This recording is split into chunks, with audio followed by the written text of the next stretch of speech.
I want to share with you today a piece of my journey that I never imagined I'd experience. A journey through cancer. It's not an easy story to tell, but it's a story of healing, faith, and hope. I hope my words will speak to anyone who might be facing their own challenges, whether physical, emotional, or spiritual.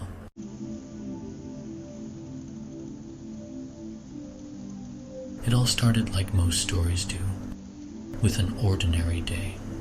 For a while, I had been feeling off. Tired, a little more fatigued than usual, but nothing too alarming. I just brushed it off as stress or the demands of life. But one day, while I was shaving, I felt something unusual in my neck, a lump. It didn't hurt, and I wasn't sure what it meant, but I agreed to some tests and went about my life, not giving it too much thought. My usual doctor said it is nothing to worry about, and that it could disappear through the use of antibiotics. I wasn't really convinced with his prognosis, so I decided to have a second opinion. I consulted another doctor who then recommended that I should get the lump biopsied.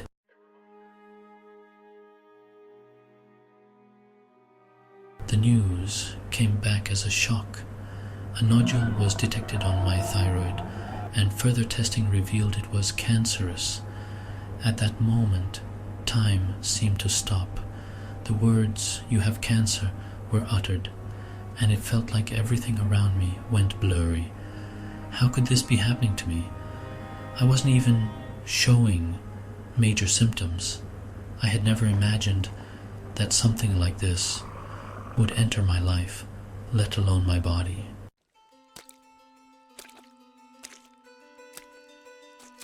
I went into a haze of appointments, consultations, and medical jargon. The overwhelming fear and confusion that followed were real. It felt like I was living in someone else's body, someone who was struggling with a diagnosis that could take away everything I had. There were moments when I doubted my own strength, my ability to face what was ahead. But there was also a quiet voice inside me, sometimes loud, sometimes soft, that kept reminding me, "You are not alone."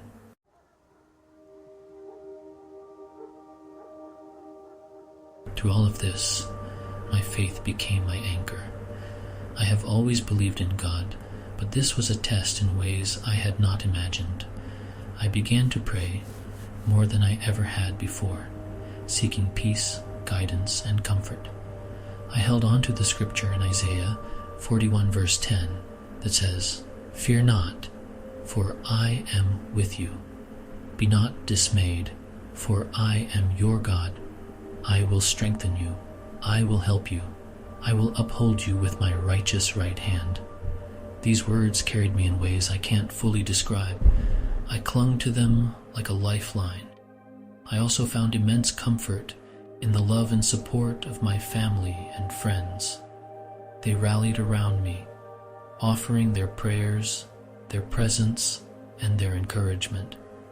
I wasn't alone in my journey, and that truth became my source of strength. I remember one friend saying to me, "You may be facing a battle, but you are not fighting it alone." And that meant the world to me.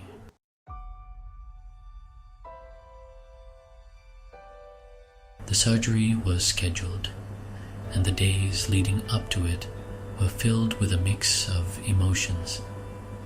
I was afraid of the pain, afraid of the unknown, and afraid of what the future might hold. Questions like, what if something goes wrong with the process?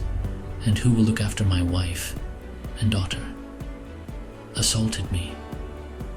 But as I stood before the operating table, I remember the words of a preacher I usually listen to. He said, "God alone decides who lives and who dies." Those words chased away the pressing dark thoughts. Knowing that God ultimately is in control gave me peace. The kind of peace that is hard to explain, only felt. And it's not because I had all the answers, but because I knew that God was holding me in His hands. I remember praying before I went under anesthesia, simply asking for His protection and trusting Him with everything. The surgery was successful, thank God, and I felt a deep sense of gratitude as I woke up. The healing process was long, and the road wasn't always easy. There were moments of discomfort, moments of fear, and moments when I questioned the purpose of it all. But through every setback, every difficult moment, God's presence was evident. He never left me.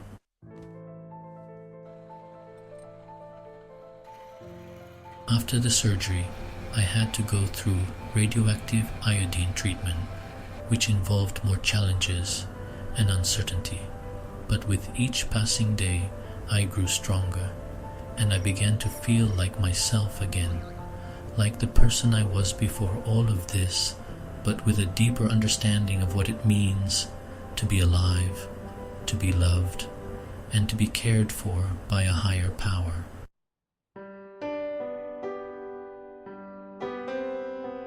Looking back on the whole experience, I'd like to think that I've grown.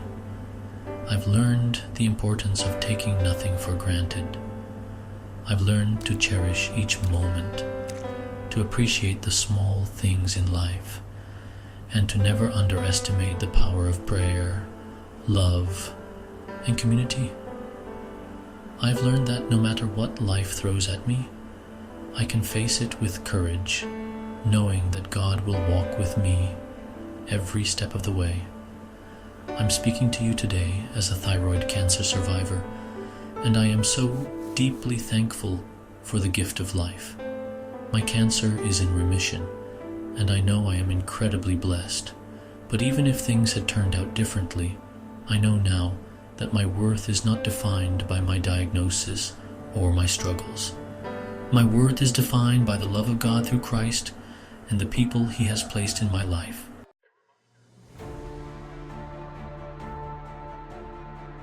If you are facing a difficult diagnosis, a struggle, or an uncertainty, I want you to hear me when I say you are not alone.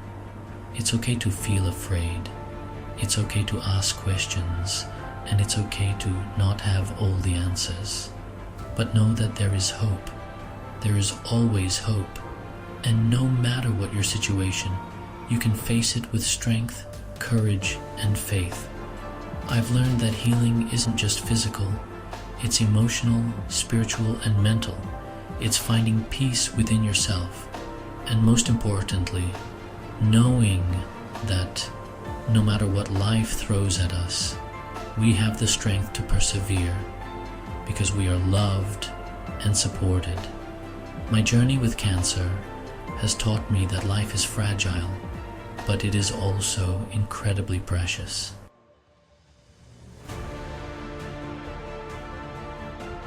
Thank you for allowing me to share my story with you today. May this remind you that even in the darkest times, there is light, and even in the hardest moments, there is abounding grace.